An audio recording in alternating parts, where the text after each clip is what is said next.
George's mother saw strange numbers on his head. She thought there was something wrong with her eyes. But when she took George to school, she noticed that every child had different numbers on their heads, and no two children had the same numbers. George's mother thought it might be a hallucination, so she began to ignore the numbers. But she noticed that one boy had an unusually large number on his head.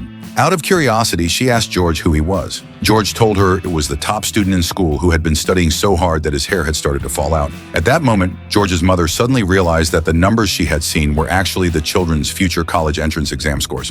When she discovered that George's score was the lowest, she decided to quit her job and tutor George full-time. During meals, she noticed that whenever George ate eggs, the numbers on his head would rise. She was delighted and prepared a full table of egg dishes the next day. Gradually, George's scores began to rise slowly, and the pretty girls at school started to notice him. This greatly motivated George, who studied even harder than before. But one day, George's score suddenly plateaued at 556 points and refused to rise no matter how hard he tried. His mother was desperate.